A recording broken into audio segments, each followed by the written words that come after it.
Hello, everyone, and welcome to another episode of the Heartland Franchise Guy, your insider's guide to all things franchising in the local area. I'm Blake Martin, local small business franchise owner and your Heartland Franchise Guy. This is the place for advocacy, resources, and education on all things franchising in the local community, and it's a great place for any entrepreneur to stop by in order to learn more about the franchising industry. Speaking of the franchising industry, I have some advertising and marketing specialists with me today from Kreativ, and we're going to talk a little bit about the franchising industry and how franchising truly is local. So I'd like to welcome Mari Bird and James Duran. Thank you for joining us today. Thanks. Hey, thank you. So James, since you're the head guy, you want to tell us a little bit about your company? Sure. So Kreativ Element, we entered our 11th year. We celebrated 10 years last year, which Congrats. Thank you. We kind of joke about it that, dog years are 7 years, to 1 year. Being in digital is, probably 10 to 12 years to one. And so I'm not saying we're a 100-year-old company, but it seems like it in the digital space. So we service full service digital, so social, web, SEO, SEM, video, photo, digital ads. If it's online, we do it. And so we have a big love for multi-location businesses. Okay. And I think part of the reason why we're talking today is Mari actually put a lot of those thoughts down on paper, and that we service about 400 of those across the country. So. Yeah, and you couldn't have given me a better segue to start the discussion. The reason that I invited Kreativ Element here is Mari, who's on the team, wrote a blog. So obviously one of the services you provide is blogging, and you practice what you preach. Yeah. And needless to say, I pay attention to these things and set alerts for them, and I saw that you wrote a blog on local franchises truly are local small business. So why don't we start off? Tell me a little bit, Mari. First of all, tell me about your background, and then we'll get into that blog. Yeah, so my name is Mari. I do business development and marketing consulting at the Kreativ Element team.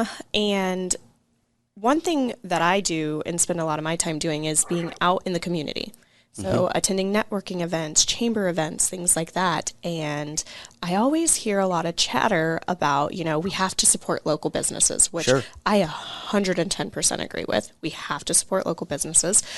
But then there's this elephant in the room, and that's franchises every single time. And I could never quite understand why people had the feelings that they did about franchises, especially because a lot of our mutual friends that are very much local to Omaha are franchise owners. Sure.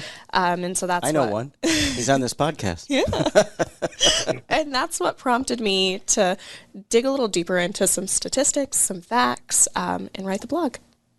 Well, I appreciate that. Let's jump into that. And needless to say, it's near and dear to my heart. I say it in the intro on every episode, right? I'm a local small business franchise owner. And truth is, when I started out, the first business I started was an independent, right? Just a small business back in Bloomfield Hills, Michigan that wasn't part of any system or part of a franchise. Ultimately, we turned it into a franchise system, which is how I got into this. Yeah. But the second time that I started my own business, I joined a franchise system. So this is on my mind all the time, and you know what I do for a living. I help people start locally owned and operated small businesses. But I get it, right? I was there before when I got into this field, and this is what I think you were speaking to in your article. When people think about franchises, what category usually comes to their mind first? They think of McDonald's every single time. Yeah. Every single time. And it's because that's what we see all the time, right? It's very prevalent. They're all over the place, right, James? Name a franchise. Yep. Yeah. You mentioned like Arby's. Right. Most of them are in the food genre, if you will, but it is crazy how people think about it from a national name. And so they put that national aspect to them, big box, big corporation, and they don't think about it down to that individual person that took the risk, that went out on their own and are a contributing member to their community. Exactly. And for those that do a little bit of research on it or understand a little bit more, what they might find is with some of those big food brands, the McDonald's, the Pizza Huts, yeah, it's true that usually a certain percentage, sometimes as many as 50% of their locations are company-owned locations, right? So the actual corporate entity owns them. But what many people might not realize, and obviously you spoke to, is that's the exception, not the rule. Correct. Most franchise systems are all about all locally owned and operated small businesses that are separate entities from the franchisor. So that's the launching point. Tell me a little bit about what you wrote in the blog. Yeah. So one thing that I have found that people aren't really thinking about when they're making these statements of, oh, franchises aren't local, are the people who are actually behind the scenes. Sure, maybe XYZ franchise wasn't started in Omaha, Nebraska, but the person who is owning and operating and putting their blood, sweat, and tears into that business, their kid probably goes to school with yours. Yeah. So why aren't they considered just as local as a mom and pop coffee shop or a mom and pop boutique gym? So that's pretty much the big overview of the blog post, but we shared some statistics around franchises and how they support our local community with jobs. Yeah. And I know you know a ton about that. Yeah. Yeah. And Happy to jump into that if you'd like me to. Yes, please do. Please do. I was, of course, before this, doing a little bit of my research and looking at the updated numbers that were released for including 2022 because it evolves and changes. But locally owned and operated franchises in the U.S. in 2022 nationally, 8.5 million jobs created as of today from locally owned and operated small business franchises, $826.5 billion of economic output that all of us generate combined. And then just in Nebraska and Iowa, the closest states to where we record this, 158,000 jobs represented in the two states because of the franchising industry, and 138 million in economic output. Yeah, and so just those numbers alone, you think about taxes, right? Everybody loves to talk about taxes. Oh, I love paying them too. That's fantastic. Those local franchise owners are paying local taxes that go to fixing our local roads and all of the other beautiful they put money into that? I haven't noticed recently. All of the other beautiful things that our taxes go to. But also, on another note with those owners that are living here in Nebraska and Iowa, they're putting their volunteer efforts in Nebraska and Iowa too. Yeah. I mean, think about some of the franchise owners that you work with and how incredibly involved they are in the community. Yeah, they donate their time to nonprofits. They donate their time, of course, to charitable causes, often lead many of those. Yeah. They're involved in their HOAs and in their school PTOs. Yeah, you're right. Yeah, and that's one of the big things is that we, as a community, I mean, there's Facebook groups, there's social groups that talk about things, keeping things local, and we have Small Business Saturday now. You know, with Black Friday and Small Business Saturday, we've got all these days that are dedicated, but we sometimes demonize those that decided to go ahead and find something that has established policies and procedures and has established branding and has established market share. And just so happens they wanted to be a part of that, but they still have a financial outlay. They still have an investment. They still have to do the hiring, the firing. They still have to run the business and be that business owner. Just because they decided to make it a little bit more foolproof for themselves, a little bit more successful, they decided to hitch it to something that's already established. And outside of Kreativ Element, I do business consulting. I do strategic planning, corporate level planning for companies. And the number one thing that they ask for is policies, procedures, how to do things better, streamlined, efficient. And they're wanting to do all that. So this person that came over here and just did it and bought into this system, they're doing that as well. It's already been established for them. And you probably know the stats and have the stats on the success rate differences between a business that started from scratch and independently versus a franchise group. And we did this research last year was when we celebrated our 10 year of how many companies actually make it 10 years even, and how many make it longer? And we did a short video on that, thanking our clients, and talked about, we looked back at the Fortune 500 list from like 1980, and there's only like 50 of those companies left. So you just think about out of how many? Way more than 50, right? Right. So, just because you're doing that doesn't mean that you're any less of a business owner. You just happen to want that structure, which is what I see all business owners wanting anyway. Yeah, and I appreciate you bringing it up in that context too. Speaking from the personal perspective and in my own experience, and the reason that I joined a franchise system the second time around with business ownership, and what motivates the folks that I work with day to day to do the same thing, many of whom have already been business owners themselves, is that idea of, hey, it was exhilarating and its own unique challenge starting my own independent business all by myself, right? Well, I had a business partner, but wasn't part of a franchise system or anything like that. The second time around, I looked at it and I said, you know what? Okay, so that was exhilarating fun, but I wouldn't mind learning from somebody else's successes and mistakes. I don't need to completely recreate the wheel. I want to be able to localize it to where I live and where I work, but I like the idea of improving my chances for success. I like the idea of I can go out there and do things like volunteer in the community because my franchisor is helping me with some of those things that I'd otherwise have to do myself. I don't like doing the stuff that you guys do. I don't want to do it. Yeah. So they help me automate a lot of that, create a lot of the content for me that, as you know, is worth its weight in gold, right? You guys rightfully do charge for that kind of service, and you should. And I'm fortunate that my franchisor will help me with a lot of that so that I can then go out and be a volunteer for SCORE and help other business owners, and et do cetera. the things that you love. And that's bringing that up. That's our tagline at Kreativ Element. You do your thing, we'll do the marketing. Because I love that. 9 times out Should of be a marketing firm. 9 times out of 10, when you decided to start a tree service, for example, you probably don't have a passion about Facebook. You have a passion about what you're doing. And so these business owners who opt into a franchise system, they're thinking pretty smart because they're opting in to get into a franchise that probably is involved in something they really enjoy, be it fitness or environmental or food or whatever it is. They don't probably enjoy all of the other tedious tasks that go into being a business owner.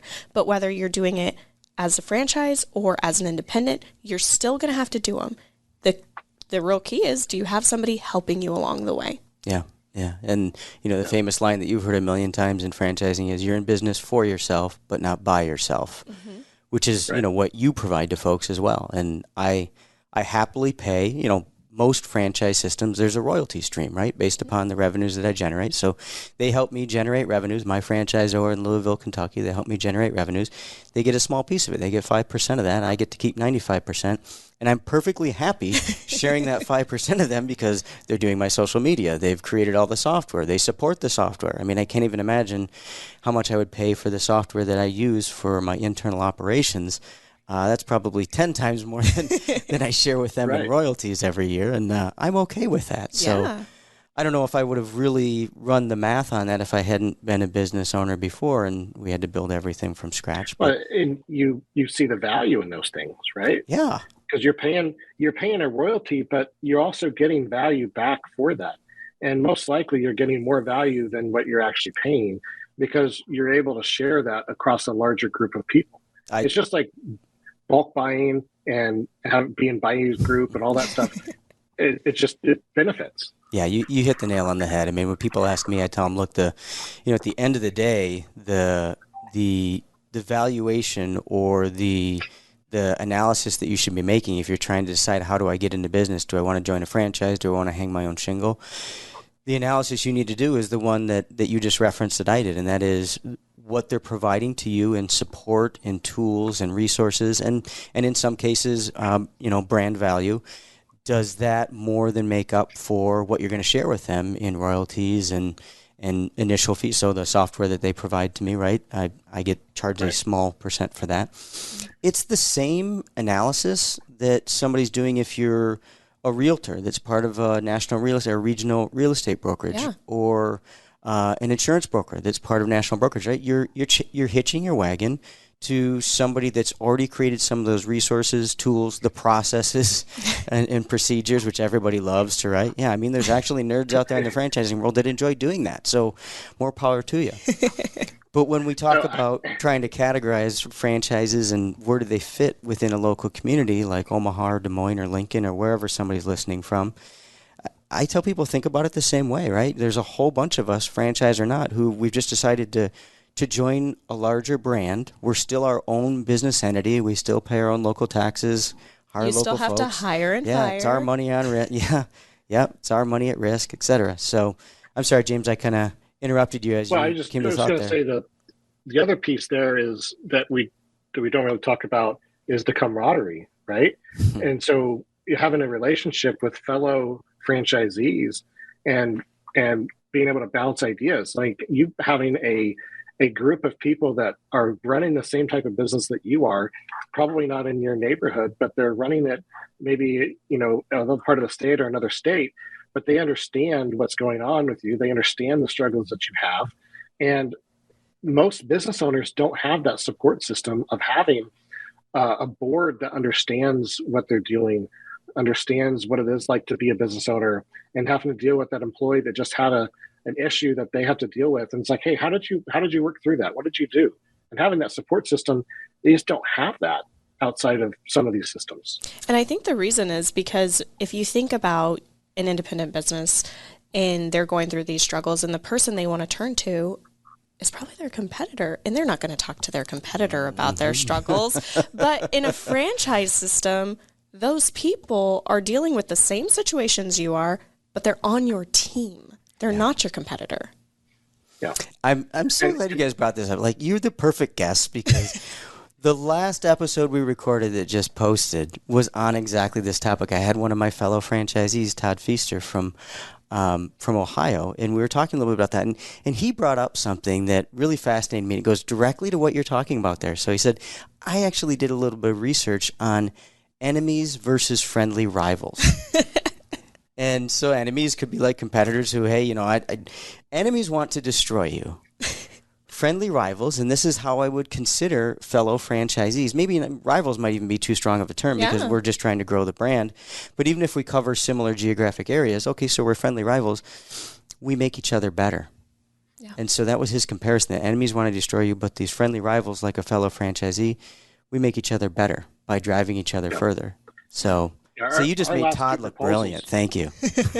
Our last two proposals that we've built for franchise groups have been referred to us from other franchise groups. And so they've come and they've asked, who do you use? How do you do this? And so they've shared our name with them.